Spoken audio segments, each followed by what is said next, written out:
Duncan would not stop grumbling. He grumbled that he wasn't polished enough. He grumbled that he was overworked. Most of all, he grumbled about the passengers. "I'm ashamed of you, Duncan," said Skarloey. "Thank goodness Rheneas is coming home soon. Perhaps he'll teach you some sense before it's too late." "What has Rheneas to do with me?" "Rheneas saved our railway," replied Skarloey. "Please tell us about it," said Peter Sam. "Well," began Skarloey, "it was before you came here. Things were bad. Rheneas and I had to keep the trains running, or our railway would have to close." "How awful," murmured Peter Sam. "I tried hard," continued Skarloey, "but my old wheels ached. Rheneas understood. 'It's my turn now,' he'd tell me. He was often short of steam, but he always struggled to a station and rested there. 'I mustn't stop between stations,' he'd say. 'The passengers wouldn't like it.'" "Pshaw," huffed Duncan. He had stopped on a viaduct and hadn't cared at all. "Passengers," continued Skarloey, "get cross if you stop at the wrong places. Rheneas stopped in a wrong place once, and this is what happened." One wet and windy afternoon when the rails were damp, Rheneas was travelling home with a full train. There were even passengers in the guard's van. It wasn't a comfortable ride at all. Rheneas's wheels kept slipping, and it was a steep climb.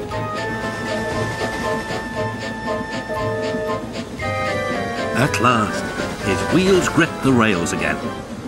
"The worst is over," he thought. "Now we're away." But they weren't. "Ah! I've got cramp!" he groaned.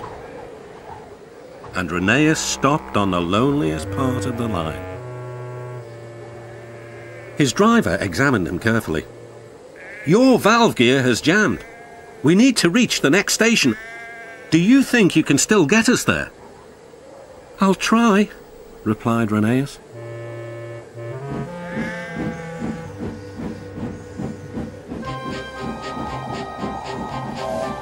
Rheneas did his best.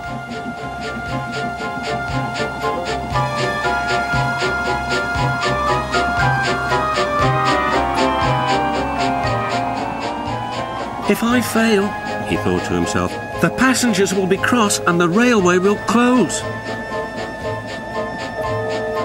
Everything blurred. He was really too tired to make another turn of his wheels. But he did. And another, and another, and another. Finally, tired but triumphant, Rheneas reached the station. "I'm here at last," he wheezed. "Thank you for getting us home," said the passengers. "We'll tell all our friends what a fine railway this is."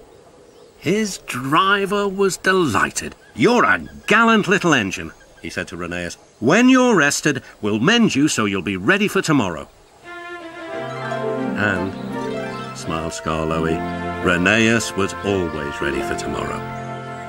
"Thank you for telling us about him," whispered Duncan. "I was wrong. Passengers are important after all." The next day, Rheneas came home. All the engines were there to greet him. Edward pushed his truck to the siding where he was lifted onto his rails. This was the signal for a chorus of whistles from engines large and small. Everyone was happy, and Rheneas was the happiest of all.